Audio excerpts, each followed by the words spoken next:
July 20th, 1969, millions of Americans, and indeed the world, gather around their televisions, breath held, eyes glued to the flickering broadcast from NASA's Apollo 11. But this time, the screen is filled not with the ghostly silhouette of Neil Armstrong descending the lunar module ladder, but with the apologetic face of a NASA administrator.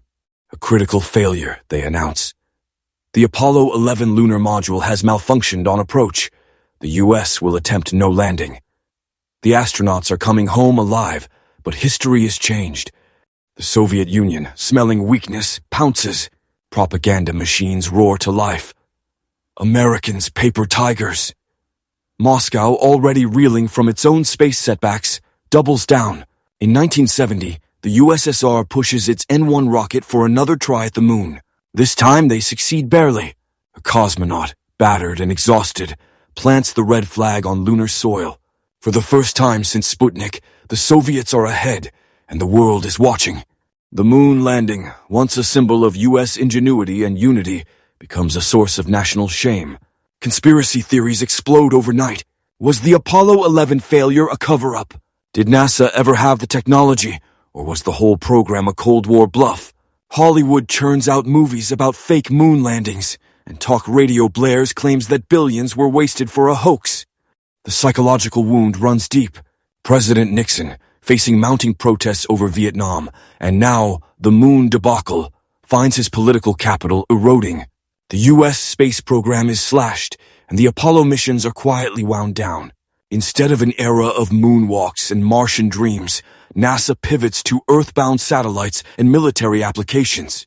The phrase, "if we can put a man on the moon," becomes a national joke, not a rallying cry. The Soviets, emboldened by lunar glory, forge alliances across the developing world. Young scientists from India, Brazil, and Nigeria flock to Moscow, not Houston. Soviet moon rocks tour the globe, inspiring awe and envy. Lunar-themed postage stamps and propaganda posters flood Europe, Africa, and Asia, cementing the USSR as the new face of progress. A new generation of American youth, already skeptical after the assassinations in Vietnam, turns cynical. The counterculture doesn't just protest war, they question science itself. If the moon landing was a lie, what else is? Environmental movements grow more radical.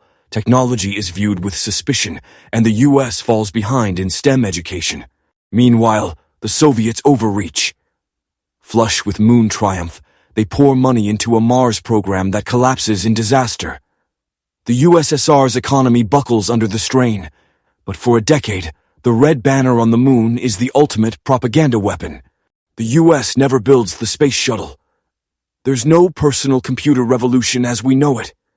Silicon Valley never gets the NASA contracts that sparked so much innovation. The Soviet Union's moon base is abandoned, a rusting monument to hubris, but the psychological blow to America lingers. If the United States never landed on the moon, the world's balance of power, culture, and even faith in science would have shifted. A single step for a man, denied, became a giant leap. Backward. This is What If Wave. Subscribe for more alternate realities and let us know. Do you think America could ever have recovered from losing the moon to Moscow?